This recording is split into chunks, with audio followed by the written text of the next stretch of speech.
Hey, and welcome to Daddy Mojo. It's the podcast where we'll talk about parenting, all-age comic books, toys, and more. Now, here's your host, Trey Burley. The 500-pound gorilla in children's reference books, especially for animals, is Nat Geo Kids. If you ask a 4th or a 5th grader, and even their teachers, parents, educators, whatnot, let's do an essay on an animal, it's going to be usually culled from one of those books. And that's cool because they are great books, but the problem with that is all of the animals get to be the same after a while because the style is very similar. That's why I really love these books. So if you're an elementary school teacher or lower middle school teacher, check these books out.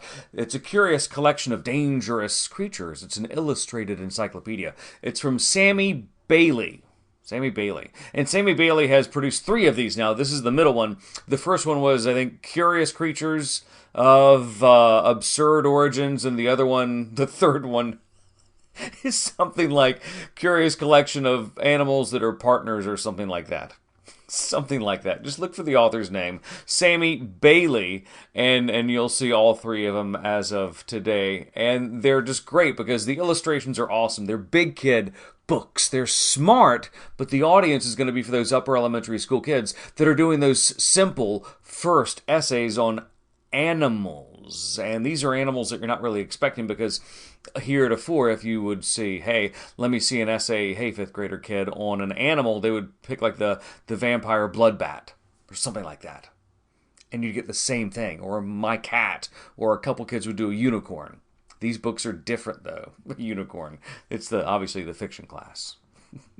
The illustrations in these books also are one thing that make them so good because they're realistic, and especially Curious Collection of Dangerous Creatures. The creatures look dangerous. They look like things that you do not want to meet in a back alley. They look cruel, vicious. They look like nature. Hardcore nature that'll mess you up. I love that, and some of the animals are awesome. We had blowfish one time. Blowfish is one of the animals in here. If you're ever in Japan and you say, hey, let me try some blowfish, because they've got the sushi chefs who can cut it up, it's not that good. We got it about 20 years ago. It cost us $100 a plate then, and it tasted like chicken. It wasn't that good. But odds are you've never seen any of these animals in real life, except for a moose or a blowfish. You probably haven't seen any of them, and that's what makes this book so engaging and so refreshing for those kids who have to do book reports, or those elementary school kids, middle school kids, who just want to do something with animals.